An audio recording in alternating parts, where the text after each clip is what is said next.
امن یجیب المضطر اذا دعاہ ویکشف السوء، یہ 20ویں پارے کے پہلے صفحے پہ ہے، یہ یاد رکھیے گا۔ پہلے ہی صفحے پر جس کو قرآن پڑھنا آتا ہے اس کو بٹھائیں، اس سے پوچھیں وہ آیت کدھر ہے۔ شروع کے بسم اللہ الرحمن الرحیم۔ السلام علیکم ورحمۃ اللہ وبرکاتہ۔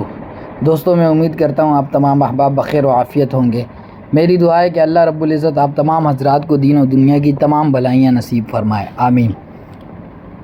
ناظرین، اگر معاشرے میں دیکھا جائے تو اس وقت ہر آدمی، ہر شخص کسی نہ کسی پریشانی میں مبتلا ہے۔ جس طرح فارسی کا ایک مشہور شعر ہے کہ دریں دنیا کسے بے غم نہ باشد، اگر باشد بنی آدم نہ باشد، کہ اس دنیا میں جو ہے وہ اگر کوئی بے غم لاپرواہ مخلوق جو ہے تو وہ انسانوں میں نہیں ہے، یعنی انسانوں کے علاوہ جانور ہے، کھایا پیا اور سو گیا، مطلب اس کو کسی چیز کی کوئی فکر نہیں ہے۔ باقی یہی بات اگر انسانوں کی جائے تو ہر انسان اپنے اپنے حدود میں، اپنے اپنے دائرے میں کسی نہ کسی صورت میں پریشان ہے۔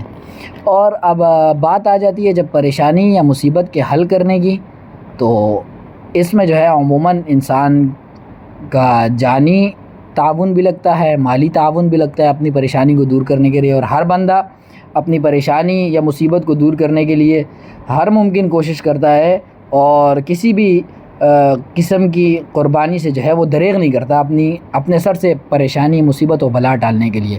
لیکن ہمارا مسلمانوں کا المیہ یہ ہے کہ اللہ رب العزت نے ہمیں قرآن کے اندر خود فرما دیا کہ وَلَقَدْ آتَيْنَاكَ سَبْعًا مِّنَ الْمَثَانِي وَالْقُرْآنِ الْعَظِيمِ۔ قرآن کے بارے میں اللہ رب العزت نے فرما دیا کہ اس قرآن کے اندر ہر پریشانی، ہر مصیبت کا حل اور علاج موجود ہے۔ آپ صلی اللہ علیہ وسلم کی ایک حدیث مبارکہ کا مفہوم ہے کہ موت کے سوا ہر مرض، ہر پریشانی، ہر مصیبت کا علاج اللہ رب العزت نے نازل کیا ہے۔ لیکن پھر بھی ہمارا مسلمانوں کا المیہ یہ ہے کہ ہم اتنے بڑے قرآن اور اتنی عظیم قرآن اور آپ صلی اللہ علیہ وسلم کے فرمان کو چھوڑ کر دنیاوی لوگوں کے پیچھے بھاگتے ہیں، اور اسی چکروں میں ہم لوگ جعلی عاملین کے ہتھے چڑھ جاتے ہیں، جو نہ صرف ہمارے مال کو لوٹتے ہیں بلکہ ہمارے ایمان سے بھی کھیلتے ہیں، اور طرح طرح کی ایسی خرافات ہمیں کرنے کے لیے مجبور کر دیتے ہیں جس سے ہمارے ایمان کو خطرہ لاحق ہو جاتا ہے۔ تو کیوں نہ میں نے سوچا کہ آج کے اس پریشانیوں کے دور میں قرآن سے ایک ایسی آیت آپ حضرات کو، ایک ایسا وظیفہ آپ حضرات کو بتاؤں جو آپ کی ہر مصیبت کو دور کرے گا انشاءاللہ العزیز، گارنٹی کے ساتھ۔ تو چلیے بنا کسی ٹائم ضائع کیے آج کی اس ویڈیو کو شروع کرتے ہیں۔ ناظرین، آپ جو یہ آیت دیکھ رہے ہیں اسکرین پر، یہ 20ویں سپارے کے پہلے ہی صفحے کی آیت ہے۔ میں اس آیت کو پڑھ کر آپ حضرات کو سنا دیتا ہوں۔ امن یجیب المضطر اذا دعاہ ویکشف السوء۔ بات یہ ہے کہ اس آیت کو پڑھنے سے کیا فائدے ہوتے ہیں، میں اب آپ حضرات کے سامنے بتاتا ہوں، اور اس کو پڑھنے کا طریقہ کار کیا ہے۔ تو ناظرین، اس کو پڑھنے کا طریقہ کار یہ، ہر 5 وقتہ نماز جب آپ ادا کرتے ہیں، ہر 5 نمازوں کے بعد جب فرض آپ پڑھ لیتے ہیں تو اس کے بعد کم از کم، دیکھیں زیادہ نہیں، کم از کم ایک دفعہ صدق دل کے ساتھ پڑھنے کا اس آیت کو معمول بنا لیں۔ آیت مختصر سی ہے، 2 لائنوں کی، اس آیت کو یاد کر لیں۔ یاد کرنا ہر کسی کے لیے سہل ہے، کسی کے لیے بھی مشکل نہیں ہے۔ اس آیت کو کم از کم ایک مرتبہ پڑھنے کا معمول بنا لیں۔ ایک فائدہ تو اس کا یہ ہوگا کہ جو شخص اس کو یاد رکھیں، معمول بنائے، یہ نہیں ایک نماز میں پڑھی پھر کل اگلے دن کسی اور نماز کے بعد پڑھ لی، یہ نہیں، مستقل اس کو معمول بنا لیں صدق دل کے ساتھ۔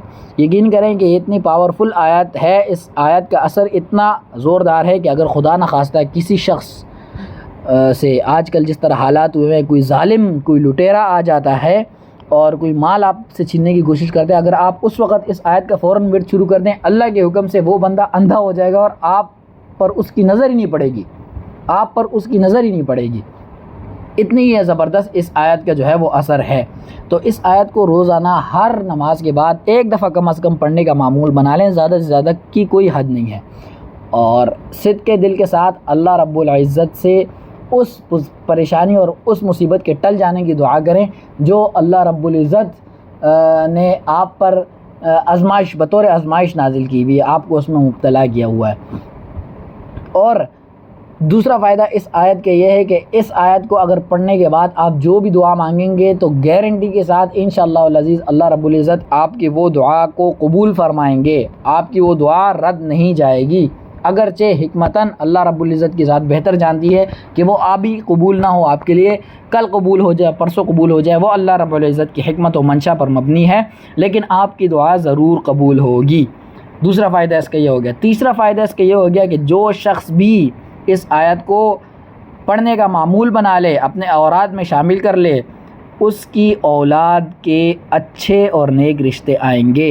یہ اس آیت کا تیسرا ایک فائدہ ہے کہ اگر کوئی شخص اس آیت کو پڑھنے کا معمول بنا لے، اس کو پڑھنے کا ورد رکھے، اہتمام کرے، تو اس کی اولاد کے اچھے اور نیک رشتے آئیں گے، اور انشاءاللہ اس کی جتنی بھی اولاد ہیں ان سب کے جوڑ کے جو رشتے بنیں گے وہ نیک اور صالح لوگوں میں بنیں گے، بدکار اور فاسق قسم کے لوگوں کے میں نہیں بنیں گے انشاءاللہ العزیز۔ تو ناظرین، آج کی اس ویڈیو میں نے کوشش کی کہ آپ حضرات کو آسان سا اور سہل سا اور لیکن پاورفل اور مجرب وظیفہ بتاؤں۔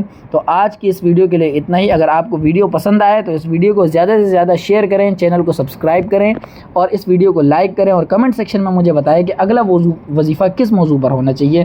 تو چلیے ناظرین، آج کے لیے اتنا ہی، تب تک کے لیے اللہ حافظ، السلام علیکم ورحمۃ اللہ وبرکاتہ۔